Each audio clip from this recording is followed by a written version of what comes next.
Hey, and welcome back to another Learning Java 2D game programming video. So in our last video, we added roads to our generated map. So that is all good. I hope we can see it soon. There you go. So now we can generate roads as well, but things are looking very plain and boring. So we are going to be placing scenery objects today.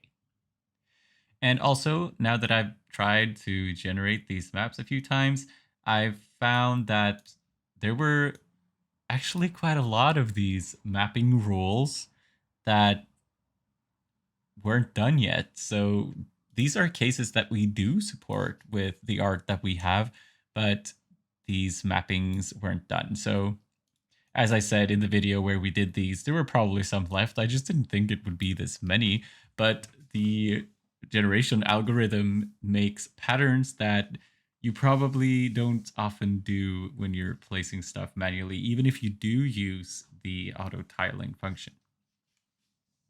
But so here are some more cases that we need to support, and I'll have them in a link in the description so you don't have to type it all out. All right. So on to generating some sceneries. What I want to do is, after we've done auto tile, is to generate scenery objects. Maybe, I don't know. All right, and this takes the game app and the sprite library. So let's generate this generate method. There we go.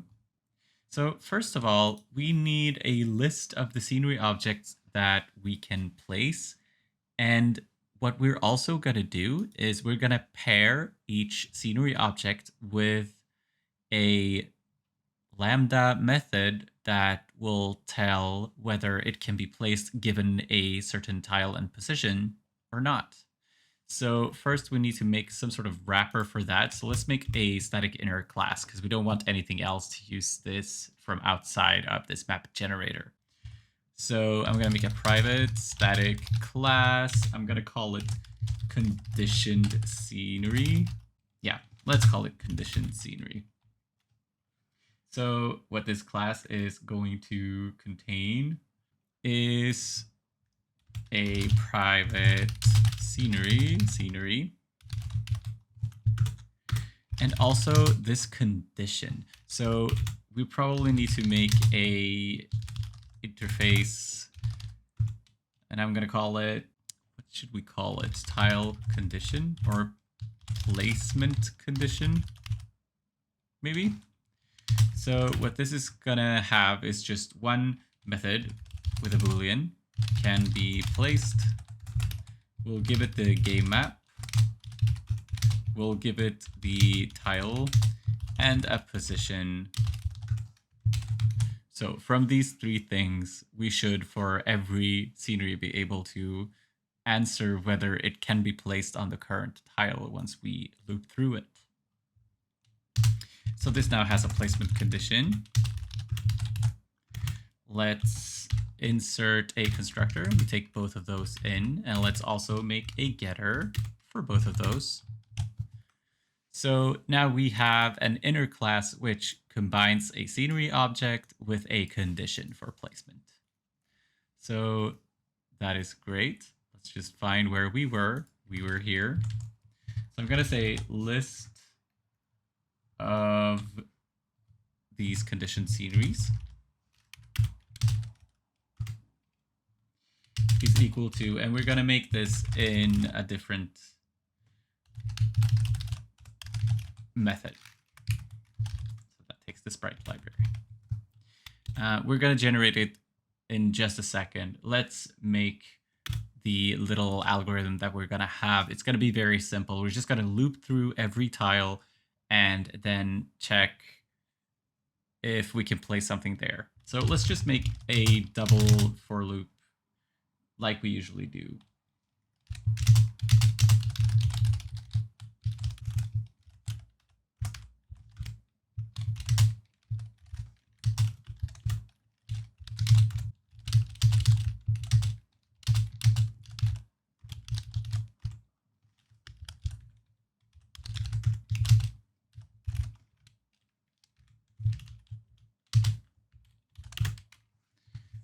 right, so in here, first let's get the current tile out.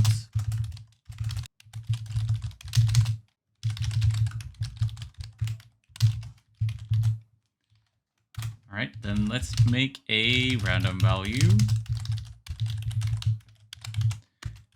and check, should we place something here at all? So we're going through each tile on the map, and then we are saying, should we place something here? So we need a threshold, and I'm going to set mine quite high.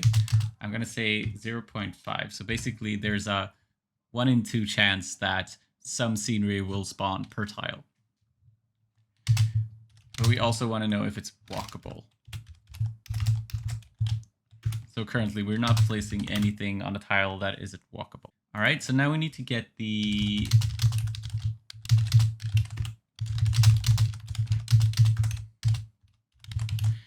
Now I'm just really setting these values to be these values, and this is the reason. So we're going to use these inside of a lambda, and it requires them to be final, and this ones will just create an error. So just set them to a final int, so the lambda method will be happy.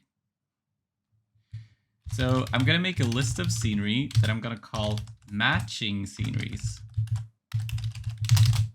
So we're going to loop through all of the sceneries that we have available, and we're going to filter out all of those that match the tile that we are at. And then we're going to randomize one out of all of the matching sceneries and place it. So let's stream it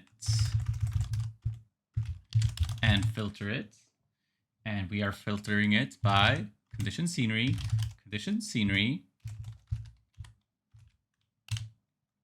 Let's see, get placement condition can be placed given this game map, the current tile, as well as position of grid position, grid X, and grid Y. That's why we took those out in this. I'll just show you. If I just say X here, it gets red, and it says variable used in lambda expression should be final or effectively final. So that's why we did that. Grid X. All right, so we filter out the ones that match, and then let's map it to the scenery. So condition scenery gets scenery, and then let's collect it to a list. So in here are all of the available sceneries that also match the conditions of this tile. So let's first check if it isn't empty. So we don't want the matching sceneries to be empty. If it has at least one scenery that does match, then let's first shuffle this collection. And then let's say scenery to be placed is equal to scenery.copy of matching sceneries, get whatever's at the top. Then let's set the position here, and I'm going to set it to position of grid position, X and Y. And then let's do game map, get scenery list. Let's just add this scenery.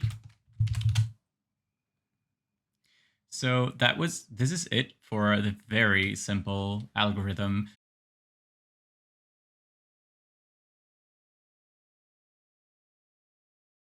But the thing is, now we need the sceneries. And where are our sceneries?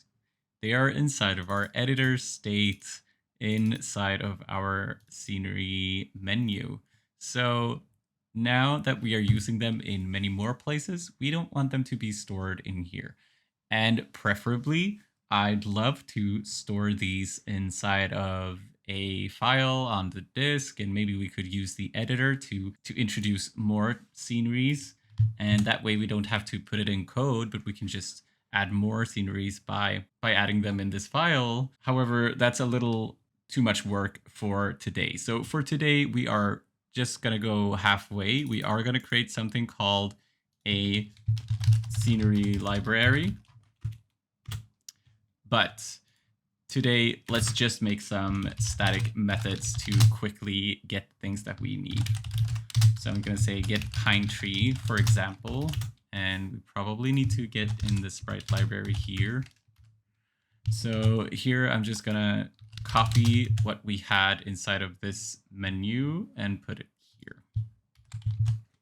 So now I'm going to split vertically so that I can have the scene library in one window and the UI scenery menu in the other. So here in the scenery placer, instead, I'm going to do scenery library dot get pine tree using this sprite library. All right, so I'm going to copy over a few of these, 4 of these probably. So I pasted that 3 times, so I have 4. And then I'm going to say get willow on the second one. So let's just copy this willow, put it in here, and this will do scenery library dot get willow with the sprite library.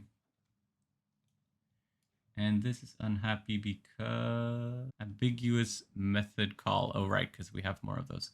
That will fix itself in a minute. So the third one will be the lamp, get lamp. So let's just copy the lamp stuff.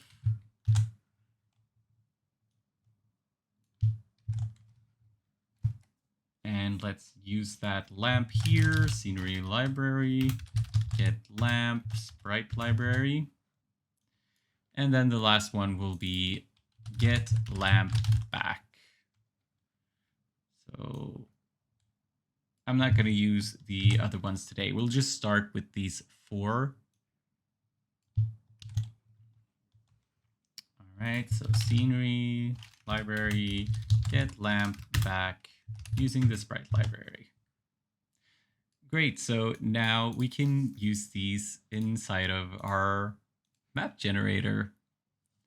So when we are getting these condition sceneries, let's start by making the list. Condition scenery. Condition scenery is equal to new array list. All right, so condition sceneries dot add. Now for each one, we're going to do a new condition scenery. And first the scenery that we want. So here's scenery library get pine tree. And we need to pass in the sprite library. And then we need this method, which tells us if it can be placed or not. So, oh, there we go. The game map, the tile, and the position. So for the tree, all that I'm going to look at is if the tile name equals grass. So if the tile name equals grass, then we are good. And I'm going to do the same for the willow. All right. Now for the lamp, it's going to be a little bit more complicated than that. So first, get lamp. And absolutely, I want it to be dirt.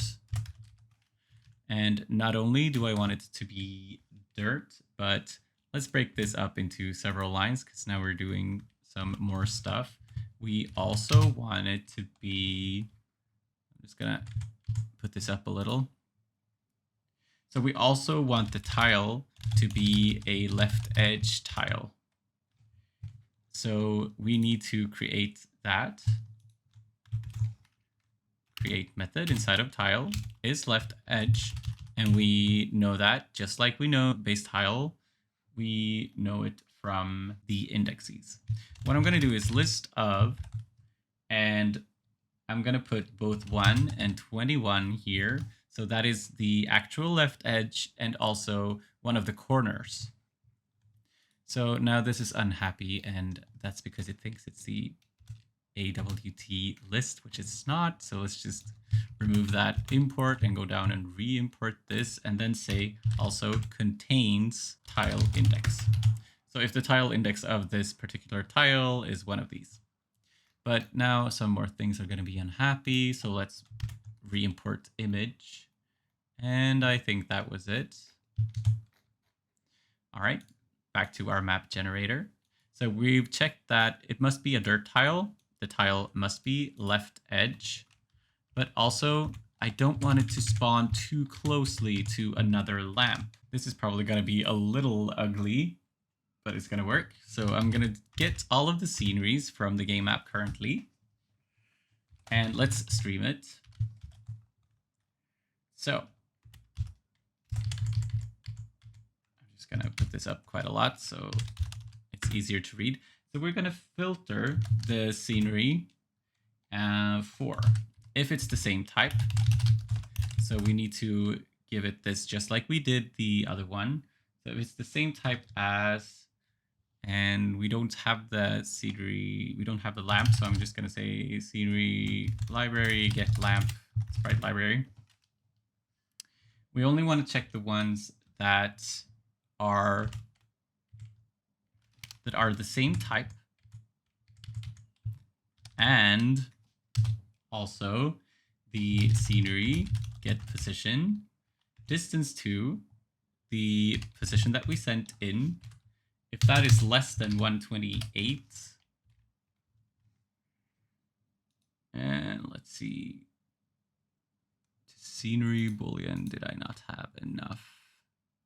No, there we go, and then one too many here. All right, so if it's the same type, so as a lamp, and the distance to that lamp is less than 128. So we want to make sure that once we have gotten this list, let's see, dot count, we want that to be 0.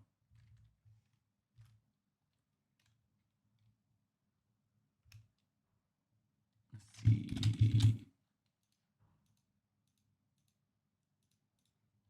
All right, let's just implement this as the same type inside of scenery.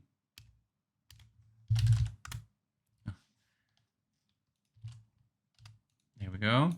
So we are going to need to make a getter for this name. We don't currently have it. So alt insert, make a getter for name. So if scenery get name equals name, then it's the same type. All right. So let's just say return condition sceneries. Maybe we should just start by looking at these ones. Well, really, the other one isn't so bad now that we've done all the hard work. So the other one is going to be get lamp back, and still dirt, not left edge though, but is bottom edge. So we need to create that. And here, get lamp back. And the distance can be the same, fine. All right, so let's just implement this bottom edge inside of tile. So here I'm just going to check for one tile. So I'm just going to say tile index equal to 7. All right. Is that it?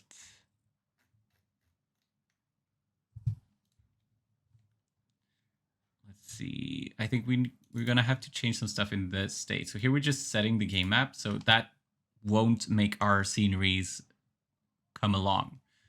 Just like when we load it, we first clear the game objects, then we load the map, and then we add all the sceneries from the game map. So we need to do something similar. And actually, I'm going to rename it. So Shift F6, I'm going to say load game map. So it's going to be called the exact same thing, but they take different arguments. So we are going to set the game map, but first let's do game objects.clear like we do up there. And then we set the game map. And then let's say this.game, or we can just say game objects, add all game map, get scenery list.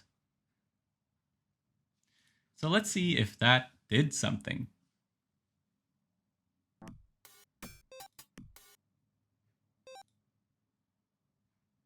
And it did.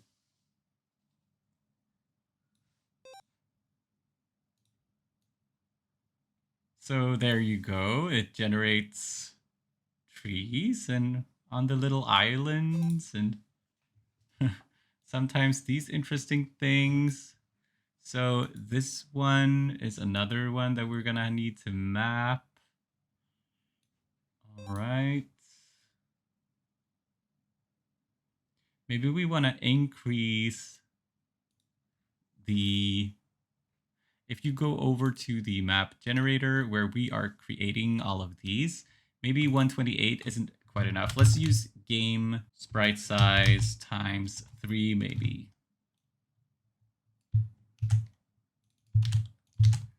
And see what that looks like. So the lamps aren't so crowded.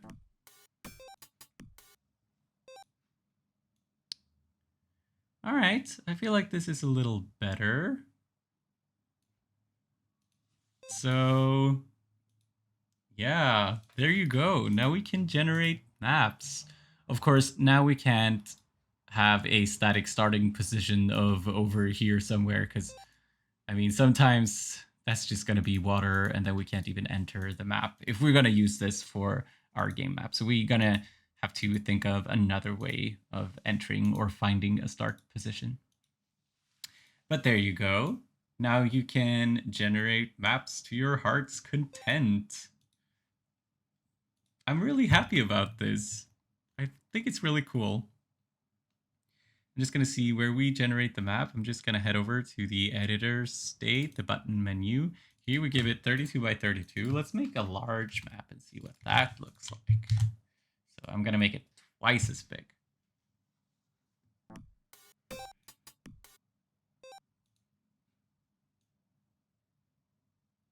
Ooh, all right. All right. So good thing I did this because the ratio on our minimap did not update. So we can't see the entire map. So we need to fix that actually. All right, let's do that immediately so we don't forget about it. So that is in the clickable package. Here's the UI minimap. So the thing is, we only calculate the ratio really once when we are initializing the minimap, and that most likely isn't going to help us. We are using what we have there though, so probably in the update here. Let's just update this when we do this. So when we redraw our minimap, then let's make sure to also recalculate the ratio. Let's see if that fixed it.